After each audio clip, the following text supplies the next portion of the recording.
नवनाथाय नमः। चैतन्य गौतम गिरि बाबाय नमः। भगवान दत्तात्रेयाय नमः। श्री मातृपितृ देवताभ्यो नमः। श्री गुरुभ्यो नमः। गुरुर्ब्रह्मा गुरुर्विष्णु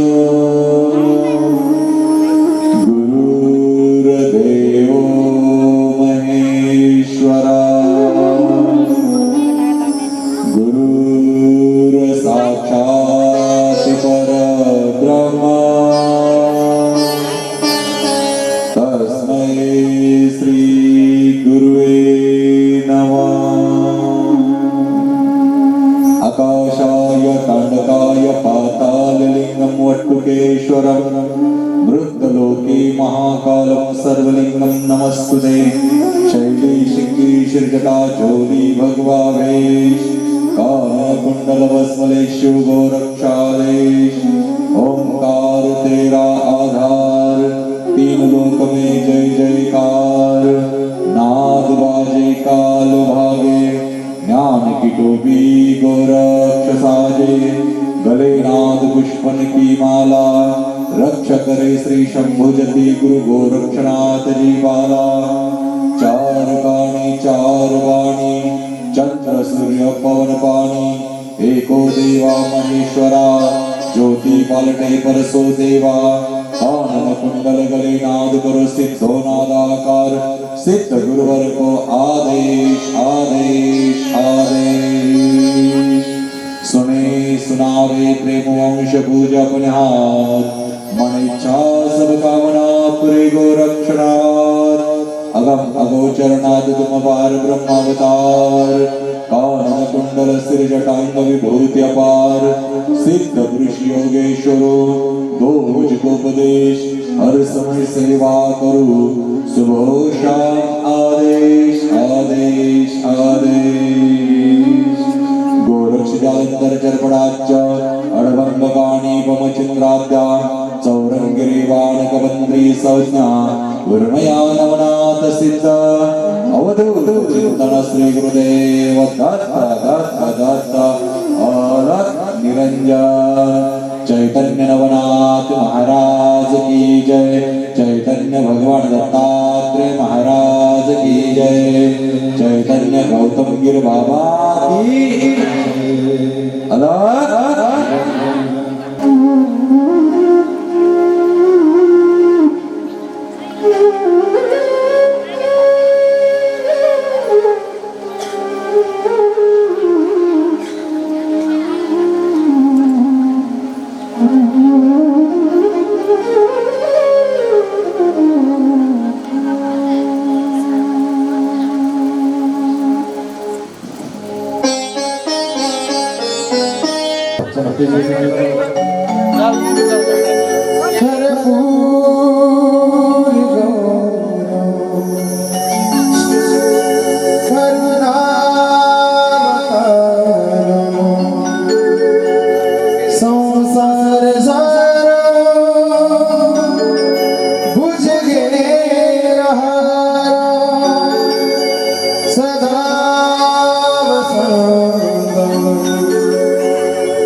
आरती वो भगवान वो चंदा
भगवान दत्तात्रेय महाराज की जय।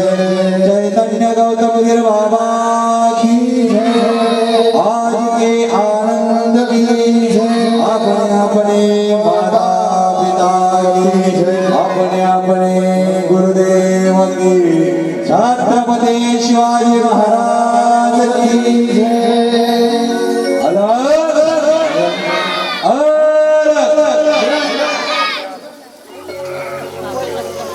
ग्रंथाचं नामचिंतन तुम्ही आम्ही केलं.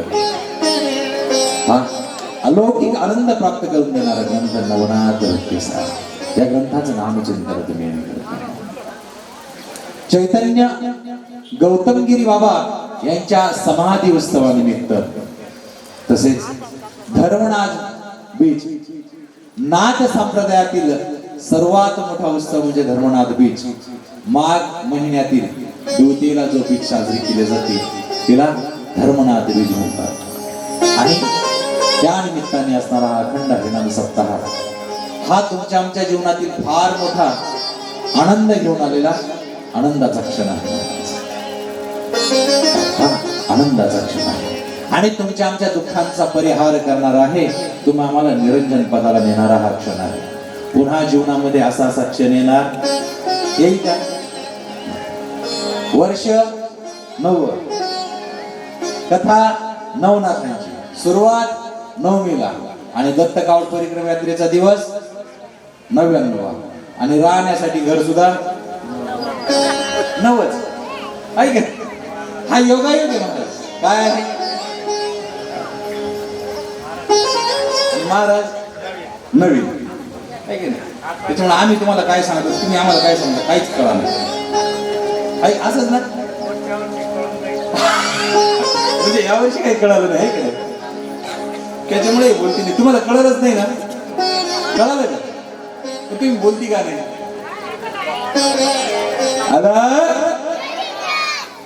तुम्हाला यायचंय ना? कुठे? दत्त कावड परिक्रम यात्रेला. आजचा आपला 105वा दिवस. कितवा दिवस? दत्त कावड परिक्रम यात्रेचा आजचा तुमचा आमचा कितवा दिवस आहे? तर हा 5वा दिवस आहे. महाराज या परिक्रम यात्रेमध्ये ही यात्राच चालू आहे. महाराज ही यात्राच चालू आहे आणि हे गौतम बाबांनीच इथे बोलते. ही यात्राच गौतम बाबांनी करून घेतली. महाराज हे दुसरं तिसरं कोणी करून घेतली? बघा ना, यात्रेला जावं आणि यात्रेमध्ये कोण यावं आणि मी सुद्धा हो म्हणावं महाराज आणि बरोबर कथेला इथे पोहोचवावं आणि तेही 99व्या दिवशी. हा सर्वात मोठा योग आहे आणि तो योग आणण्यासाठी संपूर्ण गावकरी असतील, सेवेकरी असतील, या सर्वांच्या सहकार्याने हा सप्ताह आणि हा योगायोग पार पडत आहे.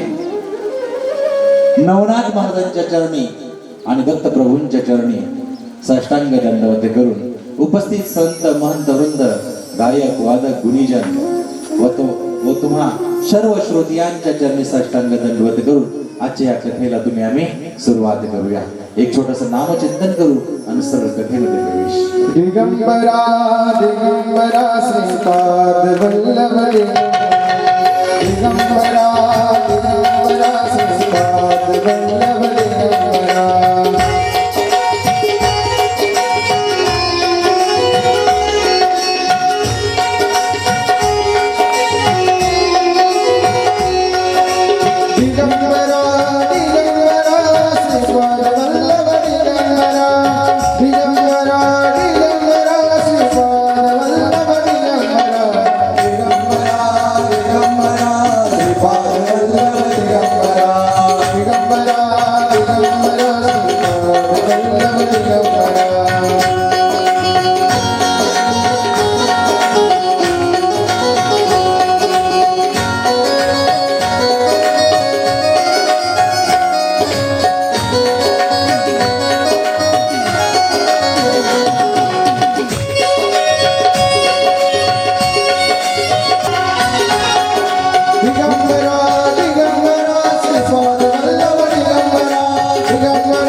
श्री गुरुदेव दत्त दत्त दत्त. पण त्याच्या अगोदर पुढे जायचंय, परिक्रमेला जायचंय तुम्हाला. आणि तुम्ही आम्ही नाथांबरोबर ही परिक्रमाच करत आहोत महाराज. तुम्ही आम्ही काय करत आहोत नाथांबरोबर? बहता पाणी रमता जोगी. काय का नाही? तुम्ही आम्ही नाथांबरोबर परिक्रमाच करत आहोत. ग्रंथाचं नामचिंतन म्हणजे परिक्रमा आहे महाराज. ग्रंथाचं नामचिंतन म्हणजे परिक्रमा आहे. आणि त्या परिक्रमेमध्ये तुम्ही आम्ही तपश्चर्या करत आहोत, नाथांबरोबर भ्रमंती करत आहोत. भाग्य महाराज तुमचं आमचं की नाथांच्या बरोबर तुम्ही आम्ही साधना करत आहोत, नामचिंतन करत आहोत. आणि त्या साधनेमध्ये बोलत जावा. घरातल्या गोष्टी नाही बघ का, तिथे भगवंताचं नामचिंतन करायचं. आला बघा ना, आपल्या गुरुसेवेसाठी नाथ सदैव तत्पर असतात महाराज. प्रथम दिवसांच्या सेवेमध्ये आम्ही नवनाथ भक्तिसार महात्म्य बघितलं, मच्छिंद्रनाथ महाराजांचा जन्म बघितला, लोडक्षनाथ महाराजांचा जन्म, गहिनीनाथ महाराजांचा जन्म, जालिंदरनाथ महाराजांचा जन्म, काणिपनाथ महाराजांचा जन्म तुम्ही आम्ही बघितला. आणि कालच्या सेवेमध्ये तुम्ही आम्ही भरतरीनाथ महाराजांचा विवाह सोहळा संपन्न केला. तुम्ही होते लग्नाला? कुणाच्या कुणाच्या? त्याच्या आधी कोणाचं लग्न लावलं आपण? कोणत्या? तुमच्या तुमच्या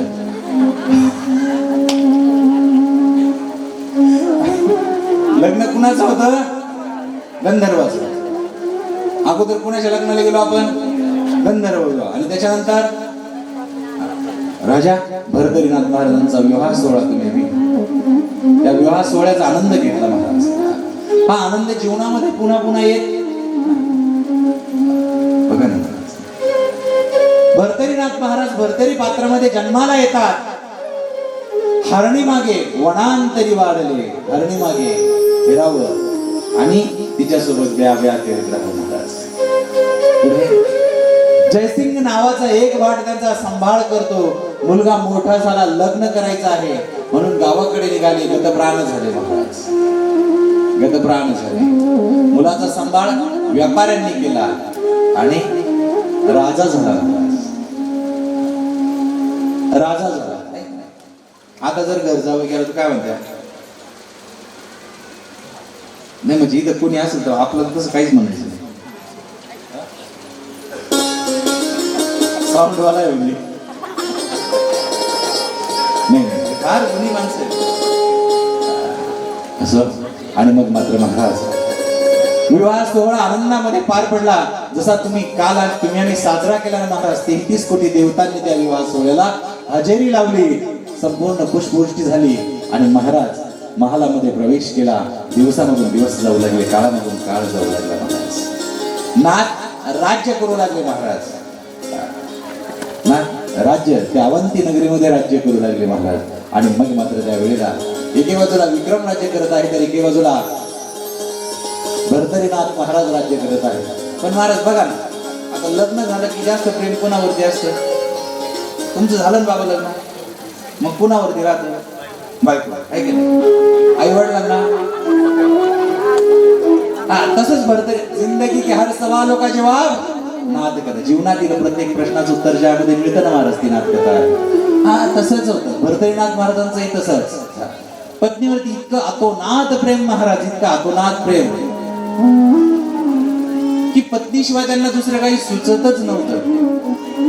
पत्नीशिवाय दुसरं काहीच सुचत नाही. मग मात्र कुठलंही काम करायचं असेल पहिले पत्नीचं मुख बघावं आणि मग काम करावं. आणि दरबार जरी भरलेला असेल ना तर दरबारातून अगदी 5-5 मिनिटाला यावं आणि आपल्या पत्नीचं मुख बघावं आणि पुन्हा जावं.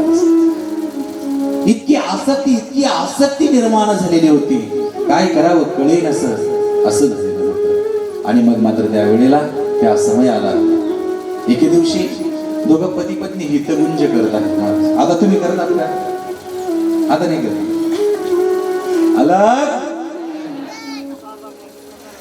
संवाद असावा. पण आज तुमचा आमचा काय महाराज वादच आहे. महाराज लोक येतात महाराज आमच्या नवरा बायको जमतच नाही हो. मला सांगा तुमच्या गावात कुणाचं जमत? कुणाच जमत नाही आहे की नाही? लोकांचा एकच प्रश्न असतो, काय असतो? आमच्या दोघांचं जमत नाही. कोणाच्या दोघांचं जमत महाराज? कोणाच्याच दोघांचं जमत नाही. भर्तरीनाथ महाराज आणि पिंगला माता बसलेले आहे. दोघांचा सुख संवाद चालू आहे आणि संवादामध्ये बोलता बोलता लक्ष ठेवा बरं का. बोलता बोलता लक्ष ठेवा. संवाद चालू आहे महाराज आणि विचारतात, हे पिंगले तुझं माझ्यावरती किती प्रेम आहे? तुझं माझ्यावरती किती प्रेम आहे? आणि मग मात्र त्या वेळेला ती पिंगला सांगते, माझं तुमच्यावरती अतोनात प्रेम आहे. किती प्रेम आहे? अतोनात प्रेम आहे. आणि महाराज सांगतात, अगं पिंगले तुझ्या आधी जर मला मृत्यू आला तर विधवा हा शब्द माझ्या देहाला शोभणार नाही. मी विधवा या शब्दाने राहणार नाही. मी देह त्याग करेन. तुम्ही असं काही म्हणू नका बरं महाराज. आणि मग मात्र त्या वेळेला काही दिवस निघून जातात. नाथ जंगलामध्ये शिकारी करता गेलेले आहे. जंगलामध्ये शिकारी करता गेले आणि शिकारी करता गेलेले असताना संपूर्ण सैनिक त्यांच्या बरोबर आहे. पण इकडे हा नाथांचा अवतार आहे. पवन देवाला वाटलं की सूर्यदेवताला पवन देवताला वाटत आहे हा संसारामध्ये आसक्त झाला आहे, याला यातून बाहेर काढावं लागेल. म्हणून गिरनार पर्वती जातात आणि गिरनार पर्वती दत्तप्रभूंचा धावा केला. दत्तप्रभू ध्यान अवस्थेतून बाहेर येतात. स्वागत केलं.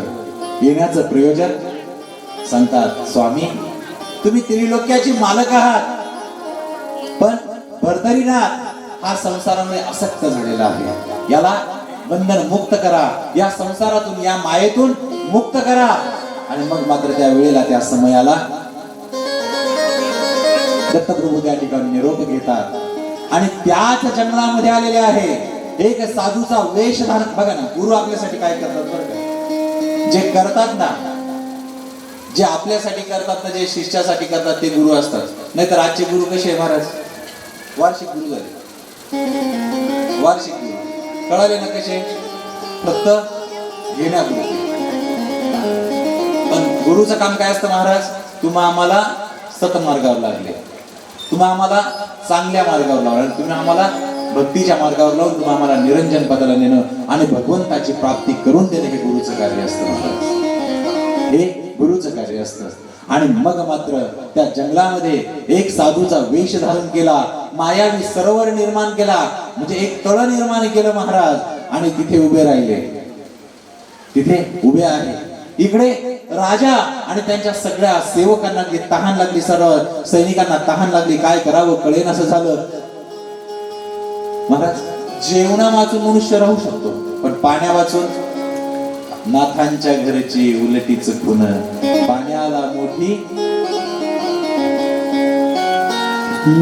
नाथाच्या घरची उलटीच खून, पायाला मोठी लागली तहान.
नाथाच्या घरची उलटीच खून,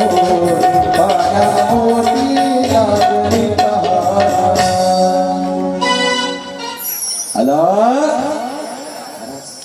ही नाथांच्या घरची उलटी गुण आहे महाराज. ही नाथांच्या घरची उलटी गुण आहे, ही तुम्हाला मला कळणारी नाही. त्यासाठी काय करावं लागतं महाराज? गुरूंची सेवा करावी लागते महाराज.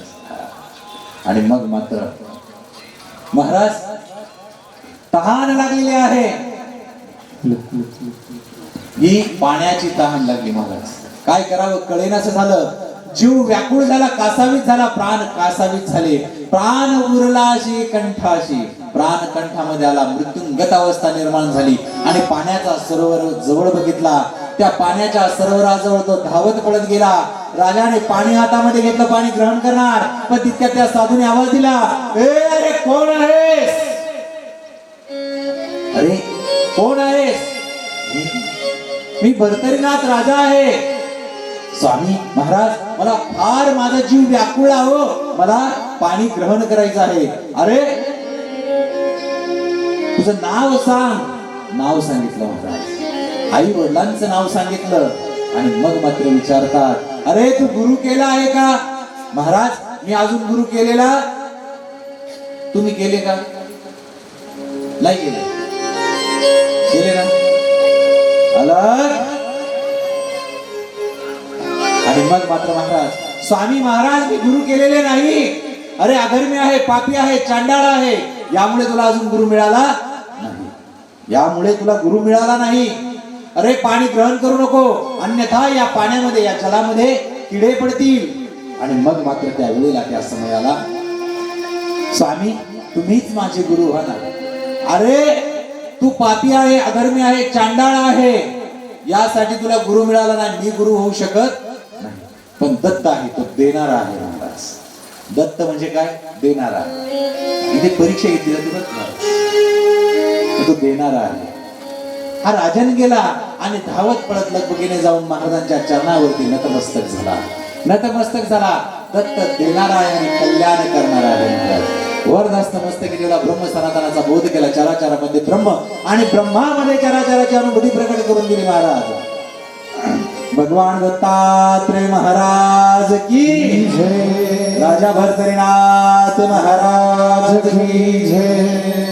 महाराज संपूर्ण ब्रह्म व्यक्त दिसू लागलं. अध्यात्माची उंची गाठत आलं ना महाराज. सगळं ब्रह्म व्यक्त दिसू लागतं. नाम चिंतन साधना चालू असली की सर्व चैतन्यमय दिसू लागलं. आणि तो दिसू लागला महाराज भाग. तो भाग दिसू लागला. पण एक आसक्ती असते आपल्या मनात सुद्धा. काय असतं? एक आसक्ती असते. ती इतक्या सहजी सहज सुटत नाही. ती माया, ती ममता, तो मोह सुटत. माझं घर, माझं दार, माझी मुलगी, माझा लेक, माझी जावई, अजिबात असं बोलू ना. पण ती आसक्ती सुटत नाही. आणि मग मात्र महाराज सांगतात, मला 12 वर्षांचा काळ द्यावा. महाराज गुरु हा देणारा आहे. गुरु हा काय? गुरु घेणारा नाही, गुरु हा देणारा आहे. आणि महाराज मला 12 वर्षांचा काळ द्यावा. मला अजून पितृ मातृ पत्नी ऋण, पुत्र ऋण, प्रजा ऋण, देश ऋण हे संपूर्ण मुक्त व्हायचं. मग 12 वर्षांचा काळ मागून दिला. गुरु हा देणारा असावा महाराज. 12 वर्षांचा काळ दिला आणि दत्तप्रभू आपल्या ठिकाणी निघून जातात. आणि इकडे राजन आपल्या राजमहालाला दिवसामागून दिवस गेले, काळामागून काळ गेला महाराज. आणि पुन्हा राजन एके दिवशी भ्रमंतीसाठी म्हणजे शिकारीसाठी जातात. शिकारीसाठी गेलेले आहे आणि अरण्यामध्ये झाडाखाली बसले महाराज. आणि मनामध्ये विचार बोलू लागला. माणूस एक तास नक्की विचार येतो. त्यासाठी काय करावं? नामचिंतन कर. जिंदगी के हर सवालों का जवाब. एक तास नाही का घर खाऊन उठतं की नाही? घरात ज्या दिवशी कोणीच नसेल त्या दिवशी घरात करमतं का? नाही. आणि मग मात्र महाराज हा अरण्यामध्ये बसलेला आहे आणि विचार आला मनामध्ये. पत्नीचा विचार मनामध्ये आला. माझी पत्नी माझ्यावर खरंच प्रेम करत असेल का? तुमची करतील बाबा?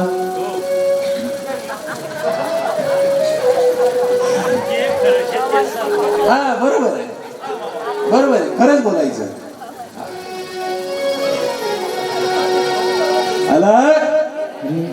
नाही बोलानच ना. तुमचं प्रेम नाहीये का? आहे ना आजीबाई? नाही बोलत जा. अजिबात लाजायचं नाही.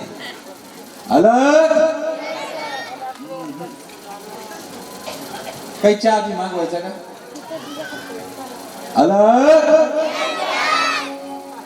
आणि मग मात्र महाराज मनामध्ये पत्नीचा विचार आला. माझी पत्नी खरंच माझ्यावरती प्रेम करत असेल का?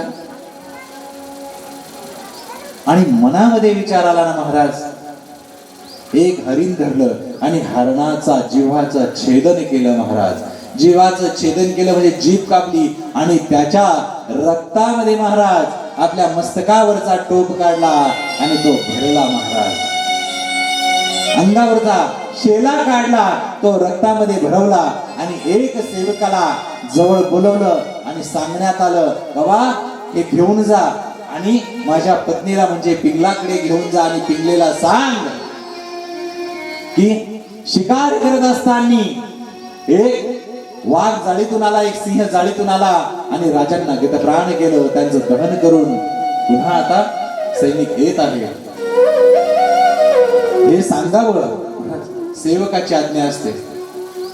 निरोप घेतला आणि गेला महाराज. तुम्ही आम्ही कसे दिल्या भाकरीचे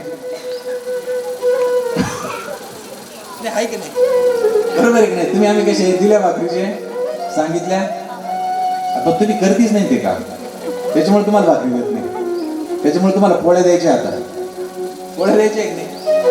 अलग अजिबात नाही. तुम्ही नक्की जेवण करून आले नाही का?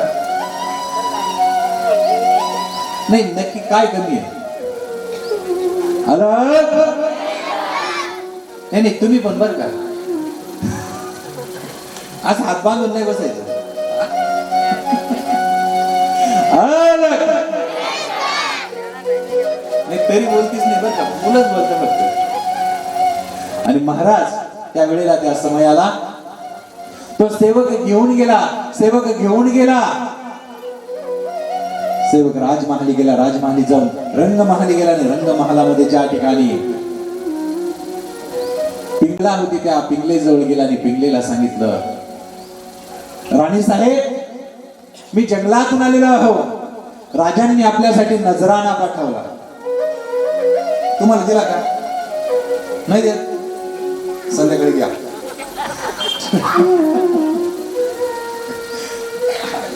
दिला आणि सांगितलं, राणी साहेब, राजन गतप्राण झाले. जाळीमधून एक वाहक सिंह आला आणि राजांवरती हल्ला चढवला अचानकपणे आणि राजन गतप्राण झाले. काय करावं कळेन असं झालं. पायाखालची जमीन सरकली, ती जमिनीवरती पडली महाराज आणि आक्रोश करू लागली, रडू लागली महाराज, रुदन करू लागली, रडू लागली. स्वामी, मला सोडून गेला, का मला सोडून गेला स्वामी? काय करावं कळेन असं झालं महाराज. आणि मरणांगत अवस्था प्राप्त झाली महाराज, मरणांगत अवस्था. आणि त्याच वेळेला त्या समयाला तो मुकुट घेतला, तो शेला घेतला आणि स्मशान भूमीकडे निघाली. स्मशानामध्ये चिता रचण्यास सांगितली. स्मशानामध्ये चिता रचण्यात आली आणि चिता रचली आणि तो शेला आणि तो टोप मांडीवरती घेतला आणि ती गतप्राण झाली. ती गतप्राण झाली. तुम्ही आम्ही ज्यांच्यावरती प्रेम करतो हे शाश्वत प्रेम अशाश्वत आहे. कोण कुणावरती प्रेम करत हे सगळे मतलबी म्हणतात. कोई किसी का नहीं झूठे नाते नातों का क्या, कसमें वादे प्यार बता बातें बातों का, कसमें वादे प्यार बता बातें बातों का।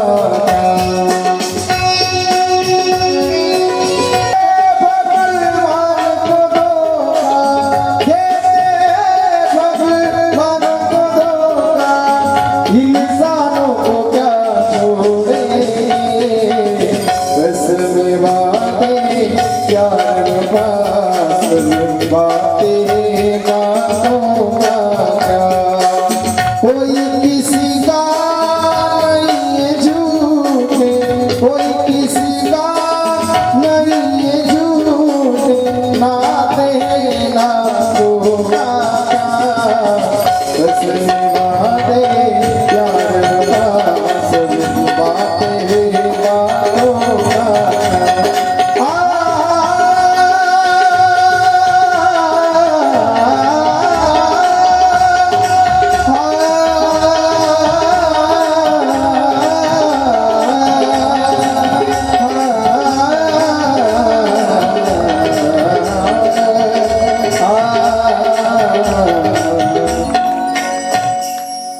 महाराज, या जीवनामध्ये प्रेम हे शाश्वत.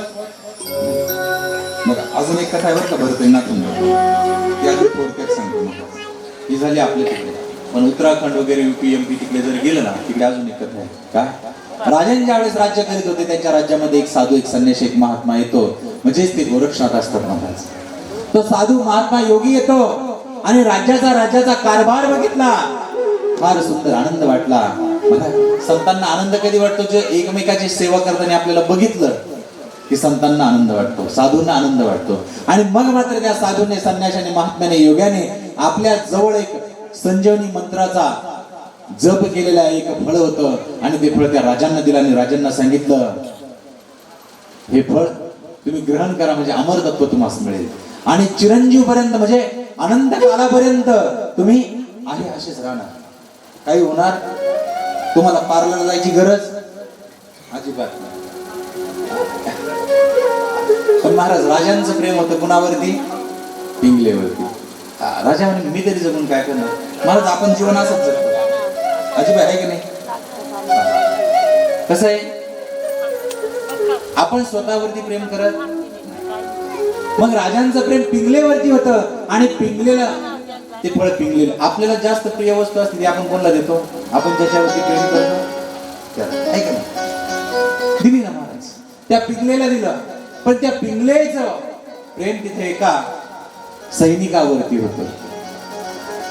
हा राजा आहे म्हणून प्रेम करतो, म्हणून याच्यासोबत लग्न करावं लागलं. नाहीतर माझं प्रेम ते सैनिकावर. आता सैनिकाने ते सैनिकाला दिलं, ती विचार करते मी जगून तरी काय करणार, मग ते सैनिकाला दिलं आणि त्या सैनिकाचं प्रेम तिथे एका धुणभांडी धुणारीवर होतं. कुणावरती होतं? धुणभांडी धुणारीवर. आता तो म्हणे राणी हिच्याबरोबर प्रेम नाही करावं तर काय देईल? मृत्यूदंड देईल. मग ती धुणे भांडीवरलेला त्याने दिलं, मी जगून काय करणार, माझा उपयोग नाही, तर माझं प्रेम ज्याच्यावरती आहे ना मी त्याला देतो. महाराज, त्याने ते फळ त्या धुणं भांडीवरलेलं दिलं. आणि मग मात्र त्या वेळेला, त्या समयाला ती म्हणे माझं आयुष्य धुणं भांडी तुझं चाललं, मी हे ग्रहण करून काय करणार, यापेक्षा मी काय करते, आपल्या राज्याचा जो राजा आहे ना तो नीतिवान आहे, गुणवान आहे, शीलवान आहे, रूपवान आहे आणि ज्ञानी आहे, धर्म कार्य करणारा आहे, मी हे त्याला देते. ती राजाच्या दरबारामध्ये गेली आणि मग मात्र त्या राजेला ते फळ देण्यात आलं आणि त्या राजाने तिला विचारलं, बाई हे फळ तुझ्याकडे कुठून आलं? कारण ते फळ कुणाकडे होतं अगोदर? राजाकडे. आणि पुन्हा ते फिरून राजाकडे आलं. आणि मग तिला विचारलं हे फळ तुझ्याकडे कसं आलं? मग तिनं सांगितलं शिपायाने दिलं. शिपायाला विचारलं कोणी दिलं? राणीने दिलं. आणि मग मात्र राजांचे डोळे उघडले की आपण ज्यावरती प्रेम करतो ती गोष्ट शाश्वत नाही. आणि मग राजांनी संन्यास घेतला. ही एक कथा उत्तराखंडची आहे. म्हणजे आपण ज्या गोष्टीवरती प्रेम करू ती गोष्ट आपल्यावरती प्रेम करेल असं कदापि शक्य नाही महाराज. त्यामुळे प्रेम फक्त कुणावरती करावं? प्रेम भगवंतावरती करावं. या व्यतिरिक्त तुम्ही आम्ही प्रेम कुणावरच नाही करावं. मीराबाईंनी प्रेम केलं. कुणावरती प्रेम केलं महाराज? भगवंतावरती. तिच्यासारखं तुम्ही आम्ही कुणावरती प्रेम करावं? गुरूंवरती प्रेम करावं आणि भगवंतावरती प्रेम करावं. या व्यतिरिक्त जीवनामध्ये या प्रेमाचा अर्थ तुम्हाला कोणी सांगू शकत नाही. अलग